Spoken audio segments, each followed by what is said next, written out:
So Jesse, our second date was a little bit more adventurous than our first date when I met you in my offices talking about the £5 banknote in a previous video. If you haven't watched that, go and give it a watch. On our second date, essentially you invited me around to your flat to get in the bath. What's that all about? I'd like to tell the story about how our dates came to be. We both downloaded this new financial dating app called Tender. Um, no, just kidding, just kidding. That's a poor. I'm sorry, that was a really bad financial joke. I liked Anyway, it. It was good. That tickled me, mate. I mean, if you're watching that and not laughing, well, that's your own fault. so anyway, right. I had an opportunity where I met with a financial company to purchase some of their rejected coins. They do a lot of coin processing, and they were looking to offload just because their computer software wasn't recognizing some of these unusual, damaged, and dirty coins. Where for me, although again, I'm not a coin expert, just like I'm not a currency expert, I'm not a coin expert either. But I do recognize some little key points.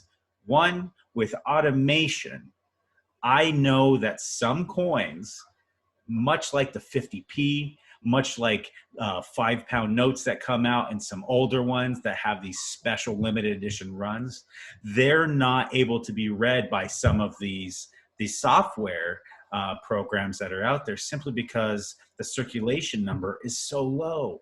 So it's easy for example, a Beatrix Potter 50p coin to be rejected, quote unquote, simply because that particular whatever character is on that coin isn't in the software to be read, so it rejects it as a unknown coin. I had this idea in my mind, and so when I saw this literal pallet of 1 ton worth of coins, I saw opportunity. And also, I recognized some other tiny bits of information which lowered my risk, and it greatly exceeded my expectation. Coins are not just something that go from one cash register to the next to a bank account and then that's it. They go in people's pockets. They go in tip jars. They go in cup holders that are filled with gross soda from 3 cans ago. They're under cars. They're in the dirt. They're everywhere. So they get worn, they get battered, they get bruised, and in turn, they get unrecognizable again for some of this software. So I saw that, and I combined all these bits of information to take a calculated risk of, I'm going to buy every single one of these coins and hope that there is a big payday. So that was my focus, and that's why I went for it.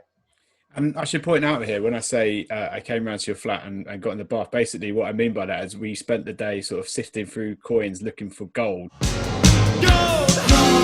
Now, did you find any gold? What was the kind of main wins that you got from those coins that you got from that big load of pallet and ton of coins?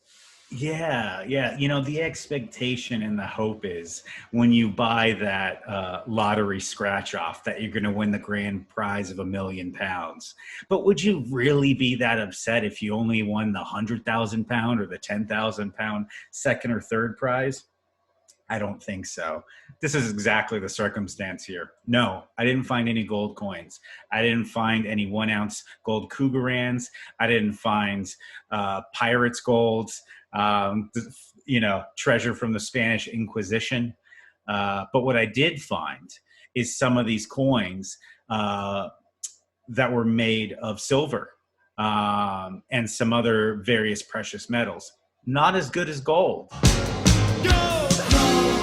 But with silver content of 925 and 90%, even 75%, and I'm finding dozens of them, all of a sudden it starts adding up. So it's one of those quantity over quality situations where I now have a baggie full of silver coins. And although it would be nice to have that one pure gold coin that would be worth more than the entire bag, I think it still chalks up as a win of that second or third place prize, if you will, where it still paid off, but it wasn't this massive score.